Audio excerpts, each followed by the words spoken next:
아시아 교회로 넘어가 보면은 아시아 교회를 설명하면서 제가 그 아시아 교회라는 문화를 어떻게 설명을 할까라는 생각을 많이 했습니다. 그런데 과거는 현재의 거울이라고 이야기를 합니다. 그래서 교회가 아시아에서 도대체 어떻게 선교를 해왔고 어떤 지금 아시아 교회가 어떤 상태인지를 알기 위해서 그 전에 무슨 일이 있어 왔기 때문에 그 배경이 되는 지식들이 좀 필요하지 않을까라고 생각을 해서 아시아 교회의 역사를 조금 짚고 넘어가도록 하겠습니다.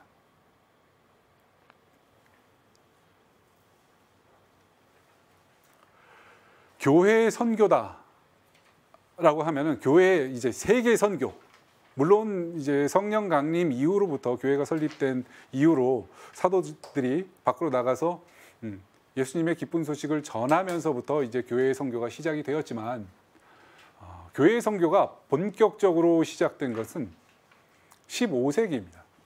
15세기 정도에 들어서서 교회가 본격적으로 세계 선교에 돌입을 하게 됩니다. 그리고 그 15세기에 가장 선봉에 섰던 나라들이 포르투갈 보이시죠? 그리고 스페인이라는 나라입니다. 저 작은 나라들이 이 15세기에 교회 선교의 가장 중심이 되어서 세계 선교를 시작했던 나라들입니다. 15세기에 보면은 스페인 사람 콜럼버스가 신대륙을 발견합니다. 대충 들어보셨죠? 신대륙을 발견한 거하고 선교하고 무슨 상관이 있느냐? 콜럼버스가 신대륙을 발견하기 전에 콜럼버스는 이태리 사람이고 스페인 왕실의 후원을 받아서 신대륙을 발견하게 됩니다. 그런데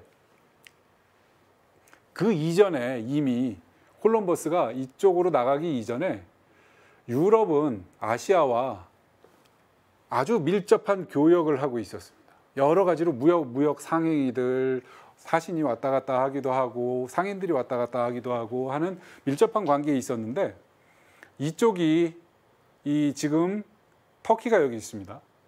오스만 제국이 들어서면서 이쪽 무역로가 딱 막혀버리는 겁니다.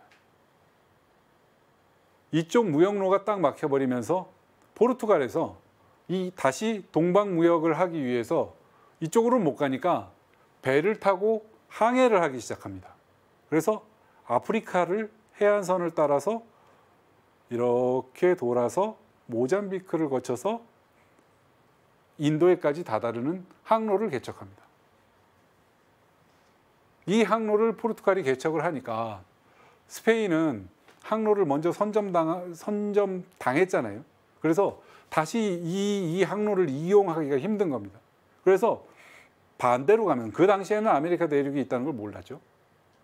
반대로 가면은 한 바퀴를 돌아서 인도가 나오지 않을까라고 생각을 했습니다. 그래서 콜럼버스가 상선들을 이끌고 탐험에 나서서 지금 첫 번째로 콜럼버스가 1차 여행 때 도착한 곳이 지금의 아이티, 몇 년 전에 지진으로 고생했던 그 아이티에 도달하게 됩니다. 그래서 거기에서 이제 신대륙 개척, 신대륙이라고 이야기하면 좀 그렇습니다. 왜냐하면 신대륙이 아니니까. 원래 있었던 대륙인데 자기들이 그냥 거기에 도달을 한 거죠. 도착을 한 거죠. 그러고 나서 신대륙을 발견했다라고 하고 여기에서 이제 황금을 캐러 다니기 시작합니다. 동방무역, 동방에서 그 주로 유럽으로 수입해 오던 것들이 이제 향신료와 특별히 그 후추 종류입니다. 후추 종류, 향신료 종류를 동방에서 수입하기 위해서는 금으로 그 값을 치러야 했습니다. 그래서 디즈니 만화들이나 애니메이션 보면은 황금의 땅을 찾아서 막 유럽 사람들이 막 떠나고 그런 애니메이션 많잖아요. 그 황금의 땅을 찾아서 여기서 황금을 찾기 시작하는 겁니다. 황금이 나와야 되는데 황금이 안 나와요. 그러니까 사람들을 죽이기 시작합니다. 뭐 이거는 이제 남미의 역사이기 때문에 어쨌든 스페인이 이 항로를 개척합니다. 이 항로를 개척하고 포르투갈은 이쪽으로 가다가 이쪽으로 가는 항로가 개척됐다는 소리를 들어요. 당시에 포르투갈과 스페인은 라이벌 관계이기도 하지만은 사실 포르투갈이 힘이 더 셌단 말입니다. 그래서 야, 우리도 그쪽으로 가볼 거야 해가지고 스페인은 이쪽으로 갔고 포르투갈은 더 밑으로 내려갑니다. 그래서 이 남미 브라질, 지금의 브라질 쪽으로 도착하게 되는 거죠. 포르투갈이. 그러고 나서 두 국가가 이 남미를 갈라먹기 위해서 싸움을 시작합니다. 서로 적대적인 관계로. 포르투갈이 아프리카 해안선을 이렇게 따라서 가는 동안 지금 사실 그 아프리카는 포르투갈 말을 쓰는 곳이 많지는 않습니다. 근데 요 조그만 섬나라, 그 까보베르데라는 섬나라, 쌍뚜메, 그리고 앙골라, 모잠비크 이런 곳들이 다 이제 그 포르투갈령이 돼버리는 겁니다. 그리고 나서 이쪽으로 남아메리카 쪽으로 항로를 바꿔서 간 다음에는 이 브라질 요만큼을 포르투갈이 점령을 하고 스페인과 신경전을 벌입니다. 그러니까 교황청에서 야, 너네들 그 새로운 그 저기 발견한 땅에서 뭘 그렇게 싸우지 말고 사이좋게 나눠 먹어라 라고 금을 하나 그어줍니다. 그게 교황자오선이라는 겁니다. 자오선은 한자어입니다. 한자어. 자오선이 뭔지 아시겠죠? 12시에서 12시까지 이제 그어놓은 그 지축을 따라서 그어놓은 그런 선인데, 보시면은 이 실선, 보라색 실선 보이시죠? 보라색 실선은 나중에 그어진 겁니다. 처음에 그 점선, 보라색 점선만큼 교황님이 야, 요쪽은 선을 딱 그어놓고 요쪽은 포르투갈이 너네가 먹어. 그리고 요쪽은 스페인이 먹어. 그리고 여기서 발견되는 것들은 너희가 다 알아서 하고, 근데 대신 이거를 나눠줄 테니까 너네들이 알아서 하는 대신 너네 저쪽으로 갈 때 선교사들을 좀 데리고 가. 거기에 있는 사람들은 아직 예수 그리스도도 모르고 아무 복음의 기쁜 소식을 전해 듣지 못했기 때문에 이 사람들은 바로 구원을 받을 수가 없는 사람들. 가서 구원의 기쁜 소식을 좀 전해라 라고 해서 교황님이 스페인과 포르투갈과 맺은 조약이 선교보호권이라는 조약입니다. 선교보호권이라고 하면은 이제 교황청 측에서는, 교황님께서는, 우리 교회 쪽에서는 당연히 그쪽에 이제 우리가 보낼 인력도 많이 없고 또 어차피 가는 사람들이니까, 그쪽으로 가서 거기를 새로 발견한 곳을 개척하는 사람들이니까 그 사람들에 묻혀서 함께 그 선교 활동을 하면 좋겠다라고 해가지고 보내주신 파견을 보내기로 한 그런 제도인데, 이게 남용이 되기 시작하는 겁니다. 포르투갈 왕이 그리고 스페인 왕이 거기에서 성직자들을 스스로 임명하기 시작합니다. 물론 이것도 교황청과 조율이 됐기 때문에 가능한 일이었겠지만, 또 어떤 선교사들을 어떻게 데리고 갈 것인가, 그리고 거기에 얼만큼의 교구를 설정할 것인가, 그리고 그 교구에 교구장 주교를 누구를 앉힐 것인가까지 다 이 국가 권력이 조절할 수 있게 되었다는 겁니다. 그리고 나서 포르투갈이 항의를 합니다. 야, 스페인 애들한테는 이만큼이나 줬는데 왜 우리는 요만큼밖에 안 줘? 그러니까 교황님이 그래, 좀 더 줄게. 옮겨주는 겁니다. 그래서 지금 이쪽 아까 세계 지도를 보시면 알겠지만 이게 조금씩 확장이 돼가지고 여기가 브라질은 포르투갈어권이 되는 거고, 그 브라질 서쪽 부분들, 남아메리카 대륙의 대부분 지역은 스페인령이 되는 겁니다.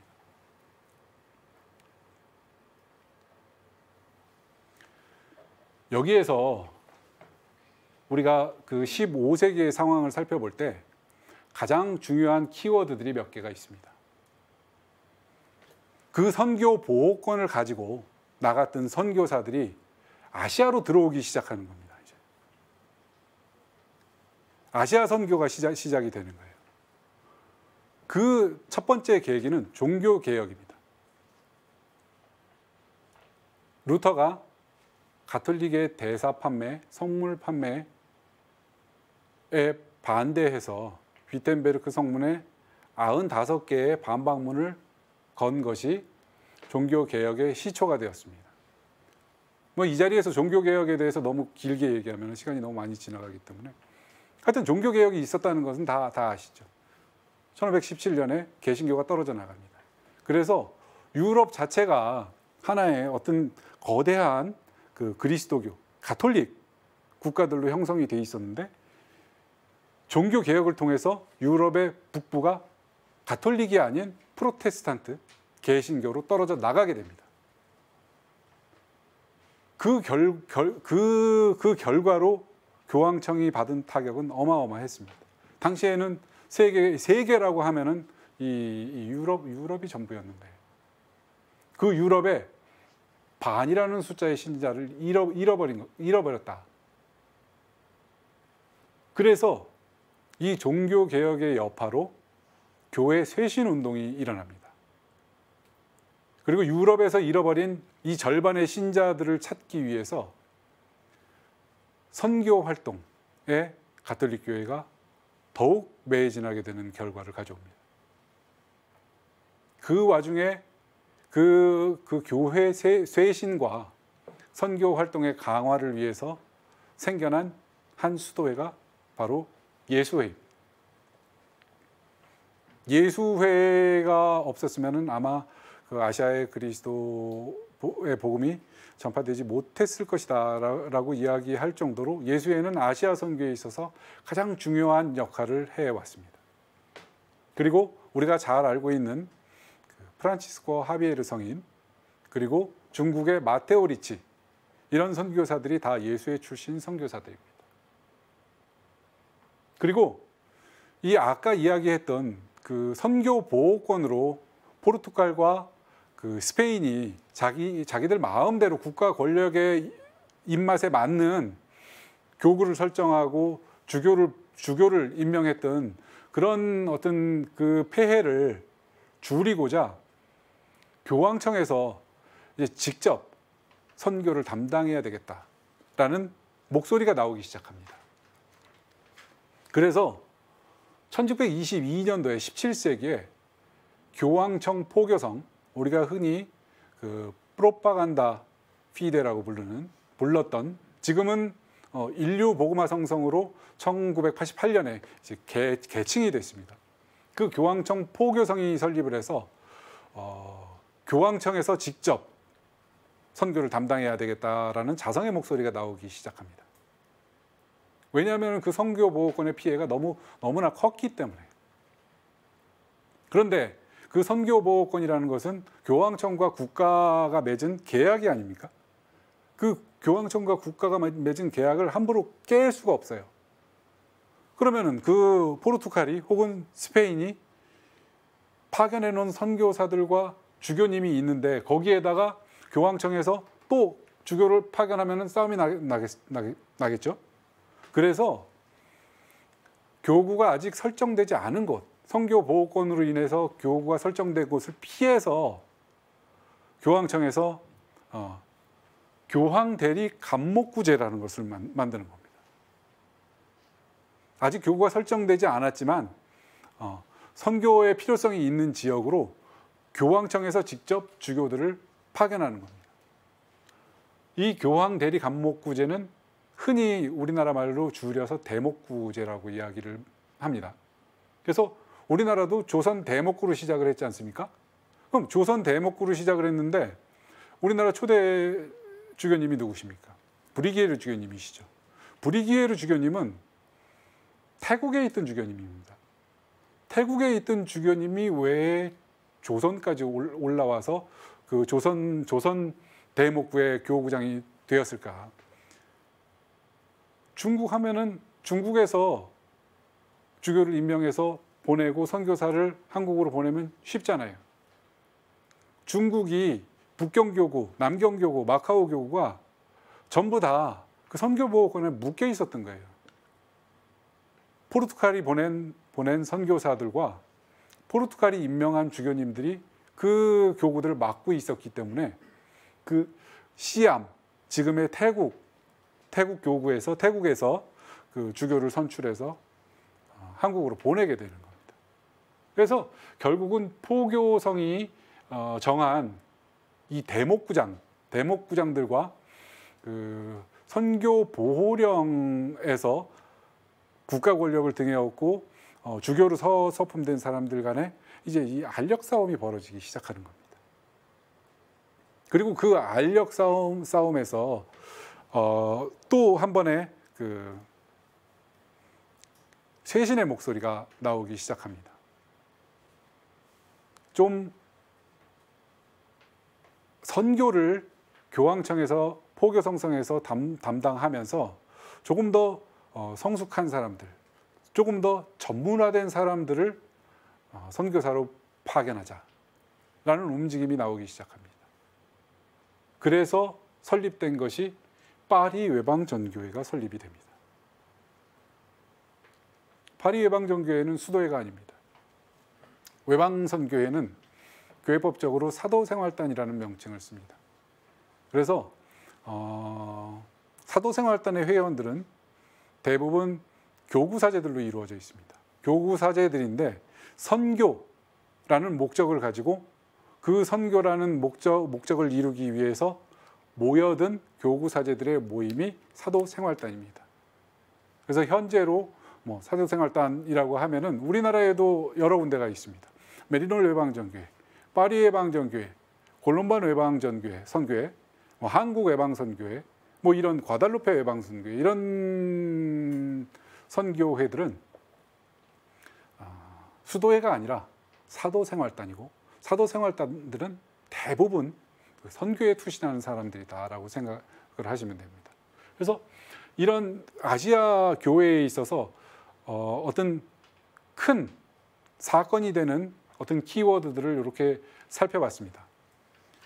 그래서 오늘은 이 파리 예방전교회 설립까지 살펴보고 다음 주에 조금 더 나아가서 아시아 선교가 어떠했고 또 그 근대 아시아 선교가 이 아시아 교회라는 문헌에 어떤 영향을 미쳤는지 살펴보는 시간을 마저 갖도록 하겠습니다. 한 시간 동안 수고 많으셨습니다.